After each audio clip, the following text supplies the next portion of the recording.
Oi, gente! Bem-vindos a mais um Pode Fluir. E hoje vocês não têm noção. Quer dizer, na verdade, vocês têm noção, porque eu tô aqui com dois grandes avivalistas dessa geração, dois pastores incríveis da nossa casa, que nos abençoam, nos encorajam, nos ensinam, nos auxiliam. E hoje eu tô aqui para um assunto muito legal. Transição geracional. Então, tenho certeza que vai abençoar a sua vida. Então, você já vai fazer uma coisa, tá? Você vai curtir esse vídeo, você vai encaminhar para pelo menos 5 pessoas, porque eu tenho certeza que hoje você vai abençoar a vida de 5 pessoas. Então, encaminha para 5 pessoas, já deixa o seu comentário aí e a gente vai conversar com esses dois homens que são, assim, homens que a gente olha para ele e já enxerga o brilho do Espírito Santo. Pastor Isaías Sames e pastor Júnior Ribeiro. Sejam bem-vindos mais uma vez. Eis-me aqui outra vez. É um prazer estar aqui, gente. Prazer estar com vocês. E assim, uma honra estar aqui do lado desse grande homem. Já tá sentindo o fogo de Deus, forte. né? Eu tô até de casaca aqui para dar uma segurada. Pastor Isaías, você pode se apresentar? Olá, pessoal, como que vocês estão? Me chamo Isaías Sames, sou pastor de adoração e artes aqui na Primeira Igreja Batista de Queimados. É uma honra servir nessa comunidade. Eu sirvo aqui fazem 8 anos, entrei aqui em 2017, olha quanta história. Aqui, não vou poder contar tudo aqui, né?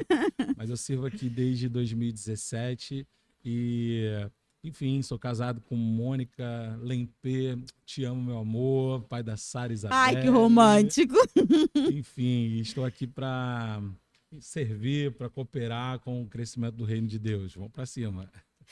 Deixa eu falar, e o Isaías era muito requisitado nesse podcast aqui. Todo mundo, a gente vai gravar, estamos aqui. Povo ansioso pela sua presença. Sou tremendo aqui, porque não posso frustrar as expectativas de vocês. Jesus me ajuda. Pastor Júnior, todo mundo já te conhece, ok. Mas vai que a pessoa está assistindo esse podcast pela primeira vez. Então, se apresenta, por favor. Então, vamos lá, eu sou pastor do Ministério Sobrenatural aqui na PIB de Queimados. Liderei a juventude durante vários anos, mais ou menos, acho que é isso aí, uns 7 anos, a gente começou mais ou menos na mesma época que a gente começou a pastorear a adoração. Sou casado com a Duda, pastora Duda, sou pai do Pedro, sou projetista, procura aí civil, procura aí o que é isso, o Alan também eu ensinei pra ele, meu discípulo. Isso aí é um detalhezinho que muita gente não sabe. E vamos lá, então aí pra servir, e pra mim é uma honra estar aqui com o lado do Isaías. Eu tava falando que assim, é perigoso, porque a gente sabe como é que começa, mas não sabe como é que vai. A gente tá muito perto aqui, Tem um violão ali, pegou lugar aí que daqui a pouco a gente acha, então tem isso. Mas pra mim é um prazerzão estar com esse meu amigo aqui. Com você também é verdadeiro, meu amigo. Amém. Pastores, eu tenho uma pergunta para vocês. Como que é liderar a nova geração? Como que é impulsionar essa geração e como que é ensinar essa geração uma vida de adoração e devoção ao Senhor? Quer começar? Eu que eu comece aí. Vamos lá, vou tentar aqui. Você então vai me complementando aí. Eu, como pai, eu observo muito a minha relação com a minha filha, né? Porque eu penso muito sobre o futuro dela, sobre aquilo que eu posso passar para ela, aquilo que eu posso cultivar no coração dela, e usando esse modelo, eu olho para a minha liderança, para aquilo que a gente tem semeado aqui, e eu acho que conectar geração, impulsionar pessoas, envisionar pessoas a viver talvez coisas muito maiores do que estamos vivendo. Eu acho que, em primeiro lugar, parte do relacionamento que você precisa ter com essa pessoa, da intimidade, do amor que você precisa compartilhar.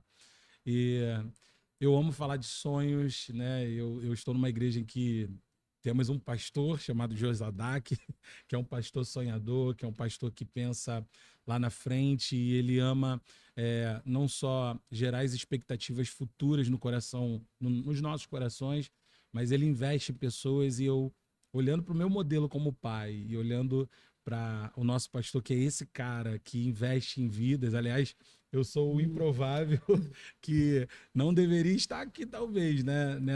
Nesse lugar, nessa comunidade, mas ele olhou para mim, envisionou, investiu, e hoje eu tenho gerado frutos de alguém que segurou a minha mão e disse: não vai ficar só em mim, sabe? Eu vou propagar aquilo que eu tenho vivido no Senhor. E eu acho que conectar geração é isso, é você pensar que esse amor e essa visão que Deus tem manifestado, aquilo que Deus, eu acredito que aquilo que Deus está liberando para a nossa geração, para mim, não pode ficar na minha mão. Eu preciso passar esse bastão, né? Como tem aquela corrida, né? Que você passa o bastão para que outro siga. Eu preciso fazer com que isso, a proporção disso aumente ainda mais, porque nas minhas mãos foi bom, foi interessante, mas eu sei que pessoas podem fazer melhor do que eu, podem estar em lugares mais longe do que eu cheguei. Enfim. Uau. O Isaías começou falando algo que é bem legal e me trouxe a memória quando eu comecei na juventude. Não só aqui, mas as juventudes de Igreja Batista tinham uma questão que era aquela questão da eleição. Ah, não, porque o fulano foi eleito para aquele cargo, e aqui já teve muito isso, e funcionou, enfim, foi o período que cumpriu o seu propósito, e aí quando o pastor fez o convite, não era mais essa ideia de, tipo, algo eleito, tipo assim, os jovens votaram para aquele ali ser o líder. E eu lembro que logo naquele comecinho, começou a ter algumas demandas e alguns conflitos, não só com a minha liderança, mas com algumas coisas que eu decidia, que 3 ou 4 não gostavam, e falava assim, ah não, mas dá aquela margem, vamos votar, vamos decidir. E eu lembro que eu falei assim, eu fui bem direto pro povo, juntei e falei assim, gente, deixa eu falar para vocês aqui uma coisa que talvez ofenda vocês, mas eu quero ser claro com algo. Igreja não é democracia. Grava você que tá aí em casa, igreja não é uma democracia. Polêmico, mas é verdade. Deus não tem deputados, vereadores, assessores de deputado. Sabe o que Deus tem? Filhos e filhas. Então, igreja é uma família que é constituída de filhos de Deus. E nessa família, nós temos irmãos mais velhos. E vamos lá, ok, nosso pai é o Senhor, mas nessa família nós temos pais, nós temos mães, tios, e cada um no seu papel. E numa família, existe algo que naturalmente o mais novo vai aprender com o mais velho. O meu filho tem 4 anos e a gente fica observando o crescimento dele e eu consigo trazer isso para a igreja. Então, por exemplo, ano passado ele começou a falar bem. Esse ano ele está falando muito bem. A gente consegue entender, ele faz tiradas engraçadas e a gente vibra com isso. Quando a gente está preparando a comida, ele quer ajudar, ele quer pegar o pratinho dele, ele quer colocar, ele quer servir, ele quer fazer. Vamos lá, o que é esperado da idade dele, de 4 anos, ele tá fazendo, ele tá se superando. Então, por que eu tô falando isso? Na igreja, a gente tem aquela pessoa que chegou e tá nisso. Hoje ela tá servindo, tipo, levando o pratinho dali pra cá e vibrando feliz porque ela tá crescendo. Mas ali não é o lugar que ela vai fazer aquilo ali pra sempre. Na verdade, ela tá sendo preparada porque um dia ela vai preparar o alimento pros seus filhos. Uau. É natural, é isso. familiar. Então, quando a gente traz isso pro ministério, Isaías na parte da adoração, e eu na parte do sobrenatural, o que a gente está vivendo aqui como família não é um ensinamento de uma cartilha, aprende como profetizar, não. Tipo, olha só, olha o que você está fazendo, tá muito legal, parabéns, eu estou vibrando com você, eu estou feliz com você. Eu tenho esse olhar de poder ensinar e a pessoa tem o olhar de poder olhar para a gente e falar assim, eu estou prestando atenção, ele faz assim, ele ora desse jeito. Então é comum, por exemplo, eu ver pessoas orando parecido como eu oro. A Duda tem um jeito de oração, tipo assim, Deus, eu te agradeço pelo teu sim. Tem muita gente agradecendo pelo sim das pessoas aqui, porque assim, viram a Duda fazendo.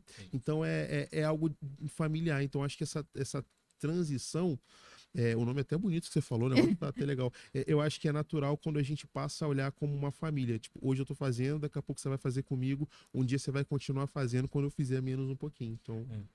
Eu penso sobre a questão de investir em improváveis. Eu acho que quando eu cheguei aqui, eu aprendi muito sobre isso. Sobre ter esse olhar de uma família onde temos diferenças, onde temos personalidade, mas somos uma família. Não podemos perder o nosso laço. Ok, tá vendo, gente? Vou me acostumar com esse negócio aqui. Tem que ajeitar a postura aqui também. Então, deixa eu mudar a tonalidade do som. Pastor Isaías, essa era até uma pergunta que eu iria fazer, porque uma vez eu tive uma conversa com o Júnior que mudou a minha mentalidade sobre você olhar para as pessoas e enxergar os tesouros e os talentos. Ele até fez comigo uma analogia com a parábola dos 10 talentos.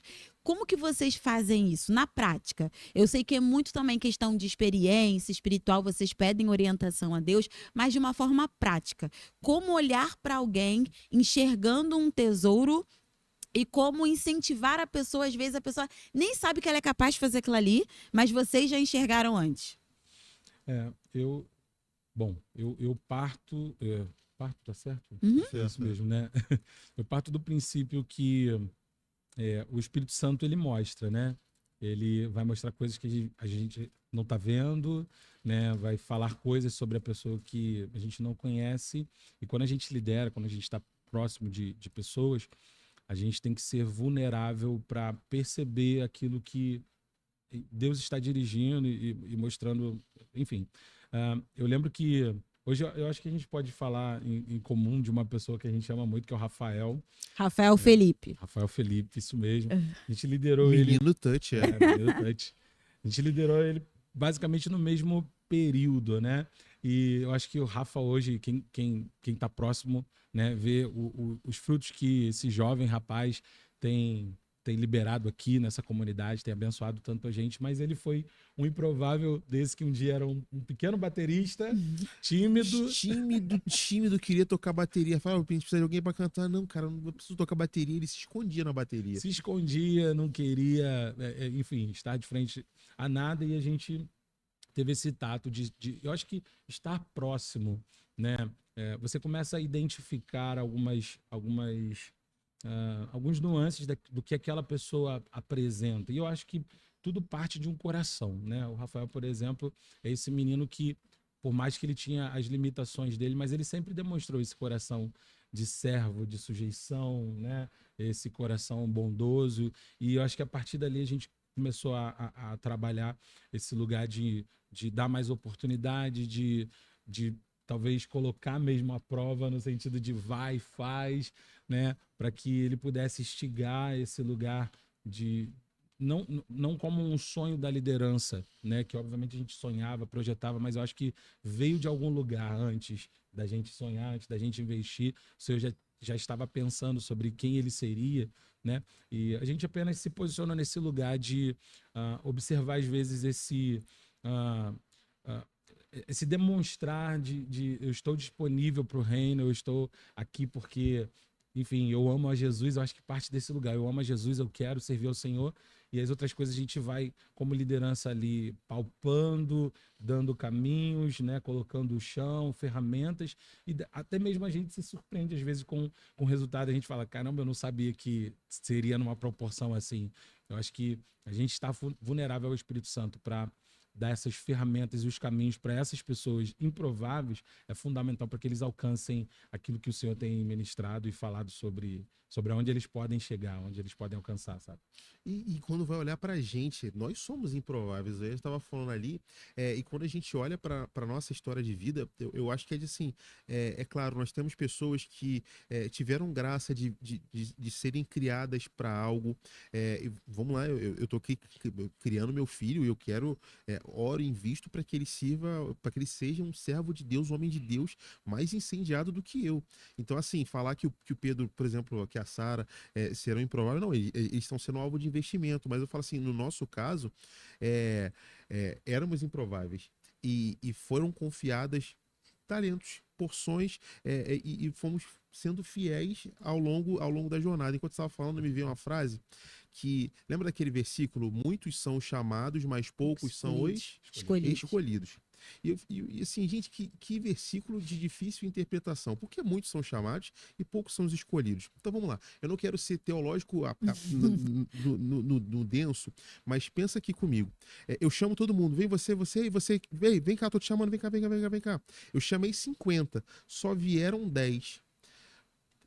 Por que 50 foram chamados, mas só esses 10 foram os escolhidos? Porque os outros não atenderam ao chamado. Então, assim, tem muita gente sendo chamado, mas se não houver a resposta desse chamado, poucos mesmo vão ser os escolhidos. Então, o problema não tá... não, eu só vou escolher 10. Talvez não, talvez você foi chamado e você não atendeu ao chamado. Então, por exemplo, o caso do Rafael, atendeu o chamado, ele foi fiel, perseverou nas provas, nas dificuldades, nas aflições, da mesma forma que a gente também. Então, assim, essa questão do olhar para o improvável, às vezes a gente já olhou para até mais improváveis, mas nem todos os improváveis responderam ao chamado de Deus, acreditaram que Deus tinha um chamado para eles. Hoje eu tô com o dom da fala aqui, você me segura Pode falar, aqui. a gente quer te Mas eu ouvir. estava andando na rua e pensando na história de Paulo. Paulo, se você for colocar, ele influenciou mais pessoas, sei lá, do que os outros apóstolos. Ele foi quem escreveu mais. Mas ele não conheceu Jesus fisicamente. Sim, Ele não teve história do barco, ele não sim, teve história. Eu vi Jesus tocando, ele não viu nada disso. Ele era um opositor e ele viu Jesus e ele creu. Ele acreditou quando ele cai do cavalo, quando ele levanta, quando ele recebe o batismo do Espírito Santo ali, quando Ananias impõe as mãos sobre ele ali em Damasco. Ele acreditou que ele tinha recebido algo de Deus, ele acreditou que ele tinha se encontrado com Deus. Se ele falou assim, não, foi só um susto, foi algo forte que eu comi, não bateu bem, foi uma viagem. Não foi uma viagem. Deus tocou ele, Deus chamou ele, ele foi encontrado pelo Senhor. Muitas das vezes, nós improváveis, somos encontrados pelo Senhor, mas a gente não crê, não. Foi só um momento, foi só uma emoção, foi só algo passageiro. Não, Deus está chamando de verdade. Então, acho que é um chamado dos improváveis. Isso me lembra a mulher samaritana, né? Porque ela era super improvável, através de um encontro, ela saiu como uma avivalista, pregando o evangelho do Senhor. É um dos meus encontros favoritos da Bíblia. Eu tenho acho que uma experiência legal para falar disso aqui. Eu quero falar da Rosiane. Falei do Rafael, agora eu quero falar da Rosiane. Outra querida. Tem que vir aqui também. Né? Tem que vir, mulher de Então, Deus. Isso aí. Em 2016, olha aí, não tô saudosista não, tá, gente? Mas eu tenho que lembrar na cronologia do tempo aqui que vai fazer sentido. Em 2016 eu dava aula de canto aqui, gente. Olha só, eu vim para a PIB como professor de canto. Eu ainda nem tinha pisado ainda aqui, assistido um culto, não conhecia nem o pastor Elisadak. Mas a Rosiane fez aula comigo lá em 2016, 11 anos, acho que ela tinha 11. E eu lembro que enquanto ela cantava, você perguntou assim, como perceber, né? Enquanto ela cantava e treinava, o olho dela brilhava muito, sabe? Ela já mostrava essa predisposição sobre aquilo que ela faz hoje. Quem conhece de perto aí sabe o quão ela tem sido, o quão ela tem abençoado esse lugar. E aquilo me chamou muita atenção. E eu lembro que depois que eu transicionei e vim aqui para a PIB, eu colei nela, ela ainda era muito novinha, né? A gente está falando de conectar gerações, né? Mas eu falei, cara, eu tenho certeza que o Espírito Santo tem algo a fazer através dessa menina, né? Na vida dessa menina. E ela, mais uma vez, assim como o Rafael, sempre se mostrando solícita, disponível, coração sempre no reino. E ali a gente foi investindo. E hoje ela tem dado frutos, mas porque eu estou contando da Rosiane. O mesmo olhar que a Rosiane tinha. Gente, parece assim que eu vejo a mesma pessoa. Hoje eu olho para Liz, filha da Cassiane, sobrinha da Rosiane. Às vezes ela está aqui no ensaio do louvor, né? Ela está sendo ministrada no Kids, o mesmo tipo de olhar. Então é um fruto que eu posso garantir. Eu estou gravando esse podcast, não sei qual dia que vai sair aí, tá gravado aqui, mas um dia a Liz vai assistir isso, quando tiver adulta, ela vai lembrar que nós, como liderança, a gente precisa apenas observar esses detalhes, que às vezes é Deus mesmo que está colocando algo no coraçãozinho dela que eu não sei. Sim. Mas ela tem demonstrado ali, às vezes talvez com olhar ou com algum gesto, e nós como liderança temos que estar atento em estender a mão, investir, e é o que a gente tem feito, né? Toda vez que eu estou próximo, por exemplo, da Liz, eu libero as palavras que eu lancei para a Rosiane, e eu libero hoje para a Liz, porque eu acredito muito que um dia colheremos também esse fruto de investir numa geração tão pequenininha que certamente um dia vai se posicionar num lugar que talvez seja a Liz, por exemplo, mãe de gerações, esteja num podcast desse ministrando e falando sobre aquilo que Deus tem feito na vida dela. Enfim, eu acho que é sobre isso. Nas últimas 12 horas de adoração, nós tivemos a sala profética. E a Liz foi lá receber a oração dela. E aí a Thaís orou por ela. E ela ficou lá recebendo. E quando ela saiu da sala, ela saiu outra criança. Uau. E aí ela tava com a Renata. A Renata pediu para eu cuidar um pouquinho dela, que a Renata ia fazer algumas coisas. E ela na minha mão: Tia Dena, vamos pedir pro pessoal entrar na sala de oração? Aí as pessoas passavam, ela: você já recebeu oração? Aí a pessoa falava não. Aí ela pegava na mão da pessoa e falava: vem receber de Deus. Tipo assim, eu achei lindo, porque é o que ela vê a família fazendo, as pessoas aqui na igreja fazendo, e ela tá repetindo aquilo que ela tá aprendendo. E eu achei isso lindo. A mãe dela falou que durante a semana a mãe dela contou alguma coisa, ela, mãe, vamos orar, porque o inimigo não é mais forte do que Deus, Uau. Deus é maior do que o inimigo. E ela colocou a mãe dela para orar de joelhos. E aí a Cassiane até hoje comentou comigo que desde então, tudo a Liz fala que vai orar. Ontem teve uma competição na escola, ela falou, mãe, eu vou orar porque Deus falou para mim que eu vou ganhar. Ela orou e eu já ganhou a competição na escola. Então ela tem aprendido sobre isso. E a última pergunta que eu queria fazer é que eu acho muito interessante uma coisa que o Júnior tem, que eu vou ser sincera, eu não sei se quando o Júnior olha para as pessoas, ele já está enxergando alguma coisa. Raio-x. Eu não sei. Mas a sensação gente que eu que tem tenho, medo, tem gente que tem muita medo. gente tem Tem gente que tem adolescente que tem medo, tá? medo. Ele é o irmão que não tem coque, entendeu? Não tem coque, mas teria. Mas é o irmão do Coque. O Júnior parece que quando ele olha para a pessoa, ele franze aquela testa ali dele e parece que ele tá vendo um raio-x da pessoa. Aí, ó, E fica a isso, dica aí, ó. e isso eu acho muito interessante.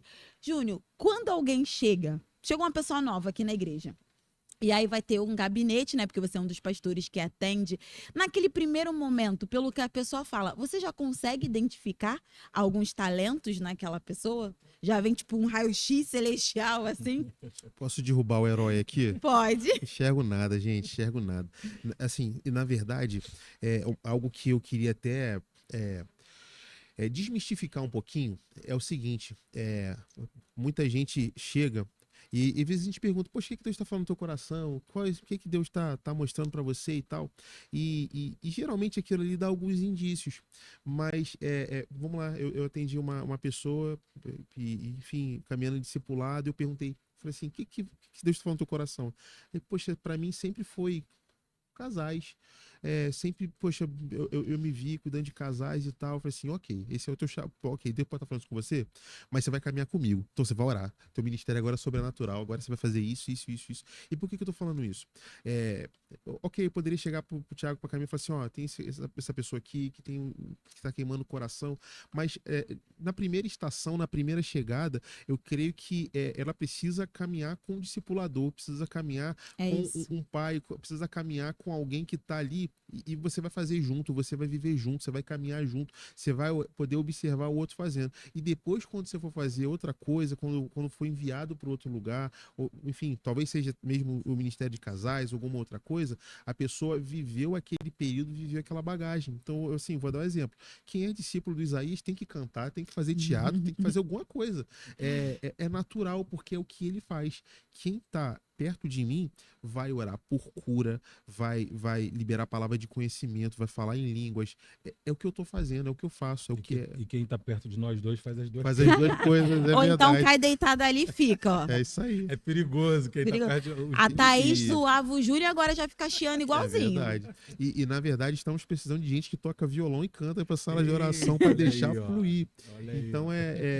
eu fico pensando menos no talento da pessoa e assim, sem brincadeira, o que eu acho que o Zé falou assim que é fabuloso, o que mais a gente enxerga é o coração. É Eu usei isso. uma expressão agora, estava conversando com uma pessoa que está apresentando um time sobrenatural. Ela, ai meu Deus, eu fico com medo de errar. Eu falei assim, o que a gente enxergou em você é o que precisa. Pureza de coração. Não vou fazer para performar. Não vou botar um colete para me achar espiritual. Não, agora eu oro. Não, é mais aquela alegria de poder, olha só, eu sou um vaso de barro limitado, mas dentro de mim tem um tesouro precioso que eu vou deixar fluir, que eu vou liberar. É essa pureza, esse olhar do tipo assim, eu só quero servir Jesus. Vocês assistiram aí o podcast com Paulo César, eu perguntei para ele como é que eles começaram o Grupo Logos. Ele falou assim, nós éramos jovens e a gente só queria sair por aí e cantar sobre Jesus. E eu falo assim, hoje meu coração, eu só quero sair por aí orando, receba o poder de Deus, liberar o poder de Deus, liberar aquilo que eu já recebi, que pessoas sejam batizadas com o Espírito Santo, cumprimento daquilo que está lá escrito em Atos. Então quem está perto de mim, o coração vai acabar queimando por isso também. É isso. É isso. Eu acho que a questão do coração, entre o coração e o talento, enquanto o Júnior estava falando, eu estava pensando nisso. O talento, ele é muito visível, né? E aprimorado. Mas eu acho que o coração fala de essência, de caráter, identidade. Esse lugar é um lugar mais obscuro, não sei. É um pouco mais difícil de acessar, né? Quando Samuel vai falar ali com Jessé, à procura do rei de Israel, e vai olhar para os irmãos de Davi, filhos de Jessé, e vai ver a aparência, e Deus vai, né, reprovando ali até achar o homem segundo o coração dele, que estava lá no pasto da vizinho. Então, e ali vem o texto clássico, né, que Deus não olha para a aparência, mas ele olha para o coração. Eu acho que, não sei, me soa que talvez a gente consegue perceber mais fácil o coração e a intenção da pessoa do que o talento. Porque se a pessoa às vezes tem um princípio, ou tem princípios destoado, enfim, tem coisas a ser tratado, isso se demonstra com o tempo, e com pouco tempo. Às vezes você está próximo de uma pessoa de cara, você vai achar que, nossa, essa pessoa é top, mas você vai conhecendo na família. Por isso que é importante estar em uma comunidade de fé, porque nessa família a gente se ajuda, a gente se percebe, e aí a gente vai conseguindo identificar se talvez os propósitos desse liderado, dessa pessoa, não está fora dos princípios daquilo que a gente carrega, né, e daquilo que a gente pensa. Então, eu acho que, enfim, a gente olhar para esse lugar antes de olhar para os talentos, para as habilidades, é fundamental, porque ali a gente consegue dar os suportes de acompanhar, orar, incentivar, dar uma palavra direcionada para que ela se construa nas bases. Para mim, o coração fala de fundamento, né? E aí, uma vez o fundamento ok, né? Isso demora um pouco, porque fala de discipulado, acompanhamento. Uma vez esse coração ok, aí tudo bem. Aí a gente vai investir no talento, né? Vai dar as oportunidades para essa pessoa fundamentada construir aquilo que Deus tem para a vida dela. E o talento aprende. Eu acho que a grande questão é essa, você consegue ensinar. E vamos lá, até uma cultura que eu vejo aqui pra gente, aqui na igreja, é que a gente tem realmente vivido muita coisa com mais no coração do que no talento. Eu vou dar o meu exemplo. Tá chegando aí, agosto, vai ter o quê? 21 dias de jejum e oração. Eita, E teremos aqui as nossas salas de oração aqui na igreja. Ano E ano passado passado, ano passado foi assim, algo explosivo. Eu imaginava o negócio de um jeito, mas fluiu de outro. E algo que as salas foram revelando, algo que já estava há muitos anos para mim, era a questão da adoração espontânea. Então, assim, eu e Isaías aqui, às vezes algum músico acompanhando a gente, o pessoal orando, mas a gente começou a fluir em cânticos espontâneos que às vezes duravam 1 hora. Sim. E uma musicalidade legal. Só que algo que veio para mim, que eu carreguei durante esse ano todo, e eu entendo que foi um presente que eu recebi, foi essa questão de pegar o violão, começar a tocar e o ambiente virar. Sim. E assim, que música que você sabe? Cara, sei lá, às vezes cantei 2, 3 músicas, mas foi tudo vindo, fluindo. Eu não canto tão bem, e assim, é uma escala muito longe daquilo que o Isaías canta. Mas assim, eu preciso até pegar umas aulas pra melhorar. Só que assim, eu fico imaginando, se eu for na casa dele aprender, o que vai acontecer nessa aula disso daí. Mas enfim, mas algo que eu creio que as pessoas que estão ao redor aprendendo, tipo assim, cara, não é um cara que tá querendo se aparecer. Ele desafina, tem hora que a rima não flui legal, mas eu tenho sido tocado. Então, assim, eu fico imaginando a criançada que fica vendo a gente com isso, tipo assim, olha, eu não preciso cantar bem, mas eu só preciso liberar aquilo que tá ali no meu coração. Uau, é isso. Então, o coração é a entrega, o quebrantamento, é o ser ensinável, esse que eu acho que é o diferencial mesmo. Porque o talento Glória a gente a Deus. ensina, o talento aprende. E segundo a parábola dos talentos, a cobrança do Senhor para aqueles servos foi a mesma, embora a proporção dos talentos foi diferente, né?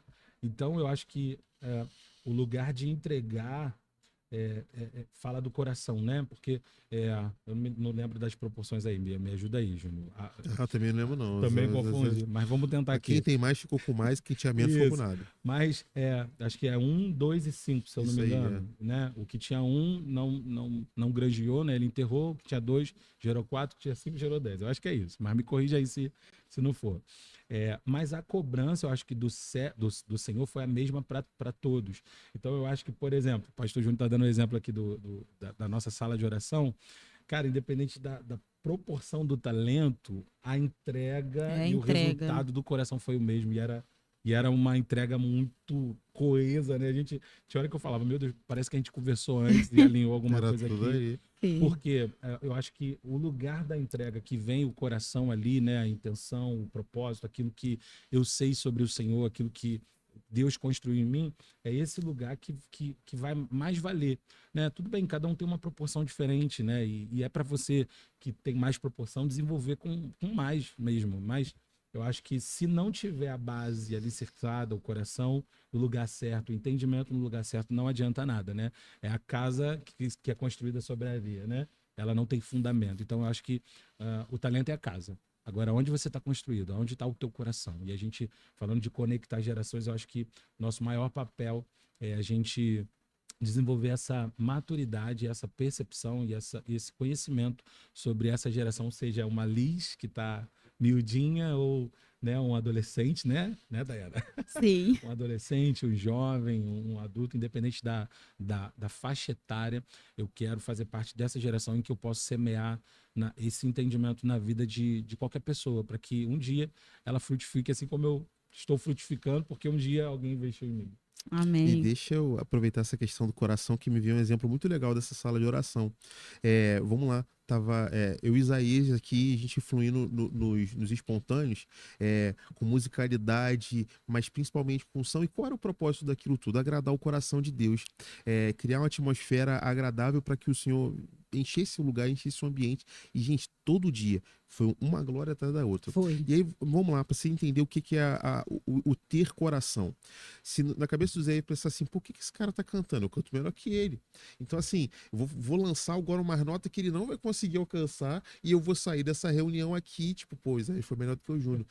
Se a gente caminhasse nesse sentido, os dois estariam com o coração errado e seria mais uma performance musical. Agora, enquanto ele estava liberando e fluindo, agradando o coração de Deus, o que eu fazia depois era empurrar, era tipo assim, os dois jogando cada vez mais alto para agradar o coração do pai. Então não era para um ficar legal ou para outro ficar legal. Era tipo assim, cara, vamos lá, vamos juntos, porque o nome de Deus está sendo exaltado no lugar.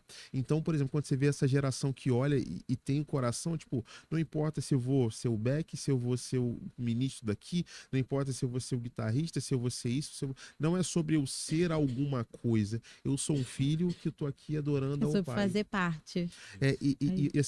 E não só, acho que não só a questão do participar, mas assim, o que eu vou me entregar totalmente para exaltar o nome de Deus, para que a família seja edificada. É e aí, isso. quando um se entrega, outro se entrega, outro se entrega, o nome de Deus é exaltado. Amém. Eu espero que você tenha pego o seu caderno, porque isso aqui não foi simplesmente um Foi podcast, forte, isso aqui foi mistério. uma aula. Isso aqui foi uma aula e eu tenho certeza que vai abençoar. Então é isso. Não se esquece. Curte, comenta. Eu vou lançar um desafio. Se você já foi discipulado pelo Júnior ou pelo Isaías, se você já caminhou ou caminha com algum deles, coloca aqui uma experiência que você já viveu com eles. Eu tenho certeza que esse testemunho vai abençoar outras vidas. Então, não esquece, compartilhe com pelo menos 5 pessoas. Hoje você vai abençoar 5 pessoas compartilhando. É isso. Mais uma vez, muito obrigada, pastor Júnior. Obrigada, pastor Isaías. Que Deus continue abençoando muito, muito, muito vocês. É isso. Amém. Beijo! Tchau.